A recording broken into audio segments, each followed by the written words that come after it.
జై వారాహి మాత. Welcome to my channel Kalyan Sai talks.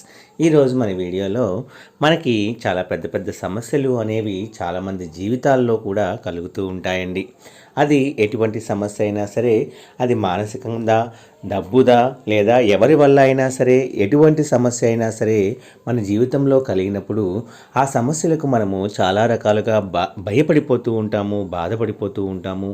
ఎవరికి చెప్పుకోలేని స్థితిలో కూడా కొన్నిసార్లు వెళ్ళిపోతూ ఉంటామండి. అలాంటి సమస్యలు ఏమైనా ఉంటే ఈ మంత్రం గనక మనము చెప్పుకోవటం వల్ల అసలు మనకి జరగదు అనే విషయాలు కూడా జరుగుతాయి. మనకి బాధిస్తున్న, పీడిస్తున్న సమస్యల నుంచి మనము బయటపడతాము. అసలు ఆ సమస్య మనకి అయ్యిందా, జరిగిందా అన్నట్టుగా ఆ సమస్య అనేది తొలగిపోవటము అనేది జరుగుతుందండి.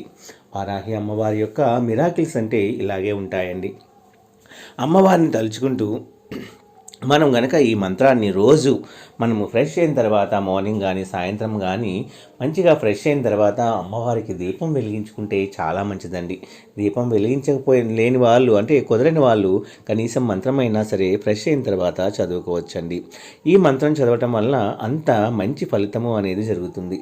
అమ్మవారే వచ్చి మన కష్టాన్ని తన చేతులతో తీసేసిందా అన్నట్లుగా మనకి అనిపించడంలో అతిశయోక్తి లేదండి. నమ్మి చేస్తే ఎటువంటిదైనా సరే మనకి తప్పకుండా ఫలించి తీరుతుందని ప్రతి ఒక్కరికి తెలిసిన విషయమే. మనము ముందుగా మనకు కావాల్సిన పని ఏమిటి, మనం ఏ విషయం ద్వారా బాధపడుతున్నాము, ఎందుకు బాధపడుతున్నాము, ఎంతటి కష్టం ఉంది, ఇవన్నీ కూడా మనకి అమ్మవారికి మనస్ఫూర్తిగా చెప్పుకొని అమ్మవారే మనకి దిక్కు, అమ్మ ఇంకెవరు మాకు లేదు అని భక్తితో ఆర్తితో పిలిస్తే అమ్మవారే కదిలి వస్తారు అనడంలో సందేహం ఏముందండి.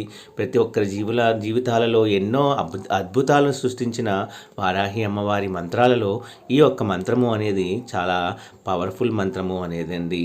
ఈ మంత్రాన్ని మనం చదవాలి. ఆ మంత్రము ఏంటంటే ఓం గోప్తార్య నమః, ఓం గోప్తార్య నమః అనే ఈ మంత్రాన్ని కనుక ప్రతిరోజు మనం ఫ్రెష్ అయిన తర్వాత మీకు వీలైనన్ని సార్లు, కనీసం 3 సార్లు అయినా సరే మనం చదువుకోవచ్చు. 11, 21, 108, 51 ఇలాగా మీకు కుదిరినప్పుడల్లా, మీకు వీలున్నప్పుడల్లా ఈ మంత్రాన్ని కనుక మీరు జపించడం వల్ల పెద్ద పెద్ద కష్టాలు, బాధలు, దుఃఖము అనేది ఎవరి జీవితాల్లో అయితే నిండి ఉంటాయో వాళ్ళందరి జీవితాలు కూడా సుఖమయంగా, ఆనందంగా మారిపోవాలి అంటే ఈ చక్కటి మంత్రము అనేది చాలా చక్కగా పనిచేస్తుంది అనడంలో అతిశయోక్తి మాత్రం లేదండి. కేవలం నమ్మకంతో ఒక్కసారి ప్రయత్నించి చూడండి. సర్వే జన సుఖినో భవంతు. నా వీడియోస్ కనుక మీ అందరికీ నచ్చినట్లయితే please like, share and subscribe and support my channel. Video నచ్చితే ఒక చిన్న లైక్ ఇచ్చి సపోర్ట్ చేయండి ఫ్రెండ్స్.